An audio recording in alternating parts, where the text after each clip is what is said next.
Hello दोस्तों, आज मैं आपके लिए बहुभुज के कुछ क्वेश्चन लेके आया हूँ। सबसे पहले तो इसका अपने बेसिक करेंगे, कुछ फॉर्मूले होते हैं जो अपने फॉर्मूले पढ़ते हैं, उसके बाद अपने क्वेश्चन करेंगे तो आपका एग्ज़ाम में 1 से 2 नंबर पक्का हो जाएगा। ठीक है दोस्तों, तो बिल्कुल आसान भाषा में आपको, बिल्कुल सिंपल लैंग्वेज में आपको समझाऊंगा, तो आपको कभी भी दोबारा ये पॉलीगन नहीं पढ़ना पड़ेगा।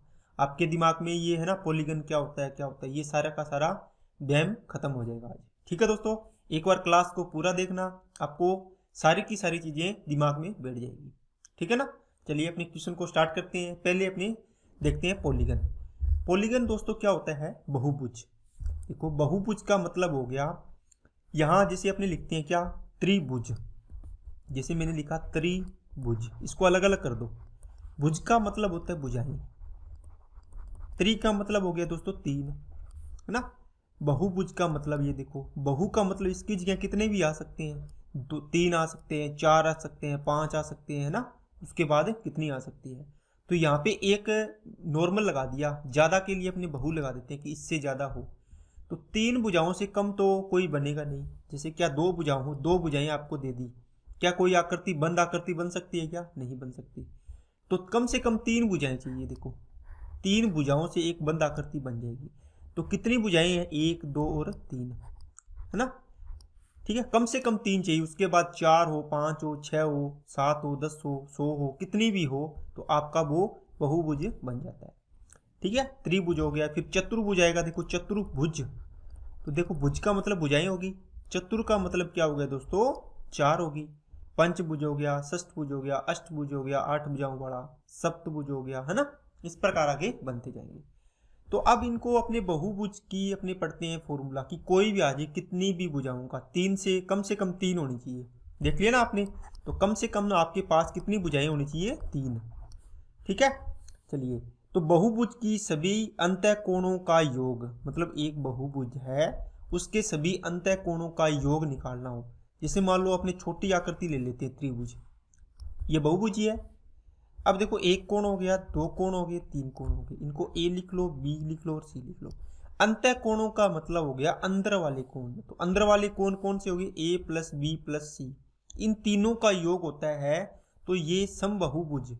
ठीक है, बहुभुज होता है, ये समबाहुभुज है, उनके कोणों का योग है। ठीक है, n-2 इंटू 180। तो n-n क्या हो गया यहाँ पर? भुजाओं की संख्या हो गया, मतलब है भुजाओं की संख्या। तो भुजा बराबर n। त्रिभुज है तो कितनी भुजा होगी? 3। चतुर्भुज है तो 4। पंचभुज है तो 5। इस प्रकार आपको ये पता होगा। अब ये हर किसी उसके लिए अपने लगा सकते हैं। तो आपके पास अगर मान लो यहाँ पे ये दे दिया कि भुजाओं के योग, तो योग के लिए आपको ये फॉर्मूले याद रखना है, n-2 इंटू 180। अब देखो ये तो सभी कोणों का योग हो गया। आपको एक कोण का मान निकालना हो तो किसका मान भाग देते हैं? देखो आप एवरेज नहीं निकालते क्या, सभी संख्याओं को जोड़ लेते हो, फिर जितनी संख्याएं होती है उनका भाग देते हो। बताओ इसमें कितनी संख्याएं, संख्याओं का मतलब हुआ उसके अंदर कितनी भुजाएं हैं। 1 2 3 है तो 3 का भाग दे देंगे, 4 है तो 4 का, 5 है तो 5 का। इसका मतलब हुआ n भुजाएं हैं तो n का भाग दे देंगे, तो प्रत्येक का मान आ जाता है। जैसे मान लो आप 20 लड़के हैं, 20 लड़कों ने कुछ पैसे जमा किए, मान लो आपके पास 500 रुपये हो गए, तो एक लड़के ने कितने रुपए दिए होंगे? आप बोलोगे सर 500 टोटल है, टोटल में टोटल संख्या का भाग दे देंगे, तो 0 से 0 ये काटा तो कितना आ गया? 25। अब देखो ये आपके पास टोटल था, इसमें आपने n का भाग दे दिया, तो इसका फॉर्मूला बन गया। ठीक है ना। ठीक है, ये तो हो गए अंदर वाले कोण। अब ये बाहर वाले कोण ये होते हैं, ये देखो ये कोण हो गया बाहर वाला। ठीक है, अब यहां से इसको अपने देखें तो ये एक सरल रेखा बनती है। एक सरल रेखा पर हमेशा 180 डिग्री का कोण बनता है, ये आपको पता होगा, आपने देखा होगा। ठीक है ना। अब देखो ये सरल रेखा बन रही है, तो ये a और ये x कोण मान सकता हूँ, इसको a प्लस एक्स करेंगे तो ये 180 बन जाता है।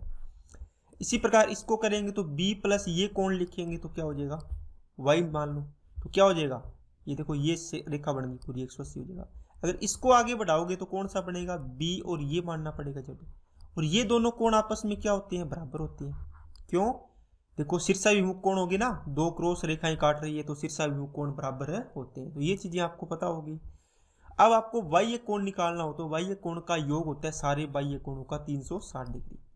ठीक है, जितने भी बाह्य कोण बनेंगे उनका योग होता है 360। अगर आपको एक कोण का चाहिए तो कितनी भुजाएं हैं उसका डिवाइड कर देंगे, आपके पास इसका मान आ जाएगा। ठीक है, तो आपके पास ये दो चीजें हैं, ये दो चीजें आपकी कंप्लीट होती है। इसके बाद अपने चलते हैं दोस्तों किस पे, इसके बाद फॉर्मूला बनता है आपका बहुभुज के विकर्ण। देखो जैसे मान लो आपके पास ये दे दिया, क्या, एक वर्ग दे दिया, इसका विकर्ण कितने इसमें, एक, ये कितना हो गया, दो। कितने विकर्ण बने दोस्तों, दो विकर्ण बने, है ना। तो बहुभुज के विकर्ण की संख्या ज्ञात करनी हो, कितनी भी भुजाएं, तो इसका फॉर्मूला होता है n इंटू n माइनस 3/2। ठीक है, ये आपको फॉर्मूला है। अब बाह्य कोण प्लस अंतः कोण का आपने निकाल लिया। ठीक है, इनका योग निकालना हो टोटल तो कितना आएगा, 180। बताया ना मैंने, ये आपको मैंने यहीं बता दिया। कहाँ, ये मैंने बताया, ये देखो बाह्य कोण ये रहा, अंतः कोण ये रहा, इन दोनों का योग मैंने अभी बताया a प्लस एक्स कितना होता है 180। क्यों, ये एक देखो सरल रेखा बन रही है, सरल रेखा पर बने कोण का योग देखो 180 डिग्री होता है। जितने कोण बने सभी का योग 180 होता है। जैसे देखो एक बन गई, ये बन गई, ये बन गई, मान लो ये ए कोण है, ये बी है, ये सी है, ये डी है, इन सभी का योग कितना होगा, A plus B plus C plus D बराबर 180 डिग्री होता है। ठीक है दोस्तों, जितने अगर 100 कोण बनते हैं तो 100 के 100 कोणों का योग 180 डिग्री होगा। ठीक, बात समझ में आ गई क्या। चलिए अब अपने चलते हैं नेक्स्ट पे। अब आपके पास एक चीज होती है उत्तल बहुभुज। क्या होता है दोस्तों, उत्तल बहुभुज 180 डिग्री से छोटा होता है कोण तो वो उत्तल बहुभुज होते हैं। अवतल क्या होते हैं, 180 डिग्री से ऊपर वाले। अब देखो 180 डिग्री से ऊपर वाला ये बनेगा क्या, ये देखो। ठीक है, तो ये कौन सा हो गया, कौन सा हो गया, अवतल बहुभुज वाला। ठीक है, और 180 से कम है तो वो कौन से बन जाएंगे, उत्तल बन जाएंगे। ये तो आपको बस वैसे ही फॉर्मूले में अगर आपको लैंग्वेज में क्वेश्चन पूछता है तो आपको पूछ सकता है कि उत्तल बहुभुज के लिए कोण कितना होना चाहिए, 180 डिग्री से कम होना चाहिए। अवतल बहुभुज के लिए कोण 180 डिग्री से अधिक होता है। ठीक है दोस्तों, अब देखो एक पॉइंट बहुत ही इंपॉर्टेंट है ये। देखो आपको वैसे मैंने बता दिया, कोई भी जैसे मान लो त्रिभुज है, एक मान लो ये चतुर्भुज है। ठीक है, कोई भी मान लो एक पंचभुज मान लो, चीज षष्ठभुज मान लो, इस प्रकार षष्ठभुज बनाते हो ना आप, जिसकी सभी भुजाएं बराबर है तो सम। इसमें कितनी भुजाएं है, 1 2 और 3। देखो कितने कोण है, 1 2 और 3। इसका मतलब जितने भुजाएं हैं उतने ही क्या है, कोण है। समझ भाई क्या, इसमें देखो 1 2 3 और 4, तो 4 कोण है तो भुजाएं भी कितनी है, 1 2 3 और 4। ठीक है ना, तो मतलब जितनी भुजाएं उतने ही कोण। 1 2 3 4 5 6, 6 भुजाएं हैं तो 1 2 3 4 5 और 6, और 6 ही कोण है। तो ये पॉइंट आपको ध्यान रखना है, जितने कोण होते हैं उतनी भुजाएं होती है। ठीक है ना। चलिए अब अपने चलते हैं क्वेश्चनों पे। अब अगर आपको ये चीजें याद है तो आप क्वेश्चन 1 सेकंड में कर लोगे। देखो फर्स्ट क्वेश्चन है दोस्तों, 10 भुजाओं वाले एक बहुभुज के सभी अंतः कोणों का योग क्या है। क्या होता है दोस्तों, आप बोलोगे सर n-2 इंटू में क्या होता है 180 डिग्री। अब यहाँ पे ये लिखूं क्या मैं, सभी बहुभुज के सभी अंतः कोणों का योग, ये तो लिखा हुआ है यहाँ से डायरेक्ट आप फॉर्मूला लिखोगे, सर इसका फॉर्मूला ये होता है। n का मतलब भुजाएं कितनी है 10 यहाँ पे रखो, 10 माइनस 2 करो, इंटू में क्या करना है 180 करना है। ठीक है, ये कितना बचेगा 8, 18 8 144, तो 1440 डिग्री आ जाएगा टोटल आंसर आ जाएगा इसका ये। ठीक है दोस्तों, चलिए नेक्स्ट पे। 14 भुजाओं वाले एक बहुभुज के सभी अंतः कोणों का योग, तो आप लिखोगे 14 माइनस 2 इंटू में क्या लिखोगे 180 डिग्री। 12 को देखो 18 से मतलब गुणा करना है, 12 एकम 12 12 8 96, 6 11 2160, तो 2160 डिग्री आपका आंसर आ जाएगा इसका। ये 2 नंबर का आंसर हो गया। चलिए नेक्स्ट पे, समसप्तभुज के सभी अंतः कोणों का योग। देखो दोस्तों समसप्तभुज पूछा आपको, सप्त का मतलब कितनी भुजाएं होगी इसमें 7। अब की बार आपको सीधा नहीं दिया था भुजाएं इतनी है, तो आपको यहाँ से देखना था। तो 7 में से 2 गया 5 इंटू में 180, ठीक है, कितना आ जाएगा 900 डिग्री। तो ये आपका आंसर आ गया। क्या सभी को समझ में आ रहा है क्या। मैंने n-2 किया दोस्तों, इंटू में 180, तो तो n कितना है 7, 7 में से 2 गया 5, ठीक है। तो ये इसका आंसर आ गया 900 डिग्री। चलिए नेक्स्ट में, एक समबाहुभुज का प्रत्येक बाह्य कोण 60 डिग्री है, तो इस बहुभुज की भुजाओं की संख्या ज्ञात कीजिए।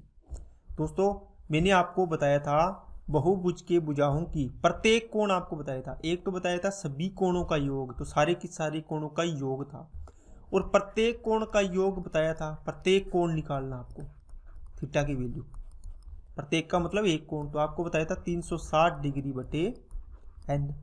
तो आपको ये नहीं कर सकते कि आपको प्रत्येक कोण दिया हुआ है, देखो प्रत्येक कोण बाह्य कोण 60 डिग्री है, तो ये इधर आ जाएगा, ये इधर चला जाएगा, तो n बराबर आ जाएगा 360 डिग्री बटे में कोण का मान 60 डिग्री, यहाँ से काटोगे कितना आ गया 6। तो आपके आंसर आ गया भुजाओं की संख्या 6। अगर आपको इसी में ये पूछ देता कि विकिरणों की संख्या बताओ, विकिरणों की संख्या, तो कैसे करते? तो आपको पहले ये फॉर्मूले से इस प्रकार ये निकालना पड़ता। इससे क्या होती है आपकी भुजाओं की संख्या n। विकिरणों का फॉर्मूला क्या होता है n into n minus 3 upon क्या होता है दोस्तों 2 होता है। n की वैल्यू कितनी 6, 6 माइनस 3 बटे कितना आता 2, 2 तिया 6, यहाँ से 3 बचा 3 तिया 9, आंसर कितना आ जाता 9। तो ये तो थी विकिरणों की संख्या, और ये आपने क्या निकाला है भुजाओं की संख्या, ठीक है ना, अलग अलग फॉर्मूला है इनका। चलिए नेक्स्ट पे, एक अष्टभुज में विकिरणों की संख्या, दोस्तों n की वैल्यू दे दी आपको, कितनी दे दी 8।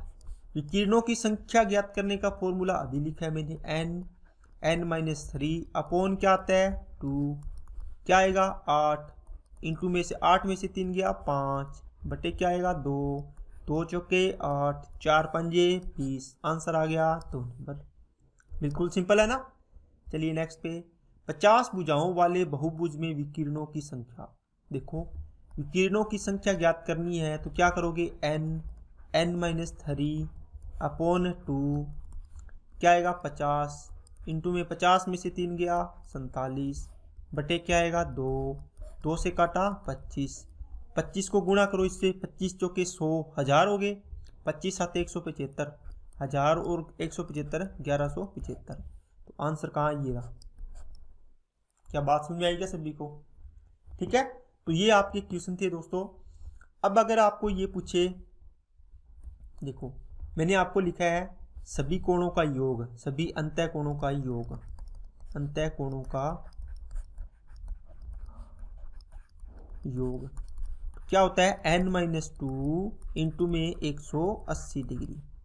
ठीक है दोस्तों, अगर प्रत्येक कोण का पूछे, प्रत्येक का मतलब एक की वैल्यू पूछे, तो ये तो हो गया दोस्तों n कोणों का योग, n की भुजाओं सभी का जितने कोण है। ठीक है, प्रत्येक कोण का मान पूछे तो आपको क्या करना है, इसमें डिवाइड करते हैं अपने, 180 अपॉन क्या आ जाता है n आ जाता है। ठीक है, ये बात आपको समझ में आ गई होगी।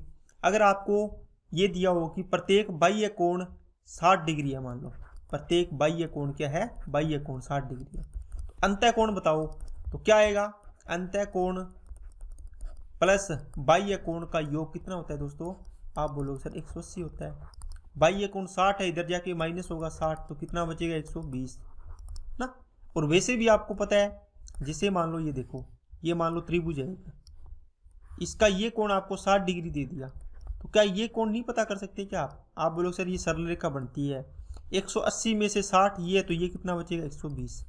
इसी प्रकार अगर ये 50 डिग्री है तो ये कोण कितना होगा, आप बोलोगे सर 180 में से 50 घटा दो, ये 30 आ जाएगा। ठीक है, इसी प्रकार अगर ये कोण आपको दे दे 60 50 110 70 डिग्री, तो ये कोण कितना आ जाएगा, आप बोलोगे सर 110 डिग्री आ जाएगा। बात समझ में आ रही है क्या सभी को? ठीक है ना, इस प्रकार आपको ये चीज़ें करनी है। तो आपका ये छोटा सा टॉपिक था, इसके मैंने आपको बेसिक भी करवा दिया और इसके साथ इसके क्वेश्चन भी आपको करवा दिए। तो आज के लिए इतना ही रखते हैं दोस्तों। अगर आपको वीडियो अच्छी लगे तो वीडियो को लाइक कर दिया करो और आगे भी इसको शेयर कर दिया करो, और चैनल को अगर सब्सक्राइब नहीं किया है तो चैनल को सब्सक्राइब जरूर करें। ओके दोस्तों, आज के लिए इतना ही रखते हैं। Okay, thank you.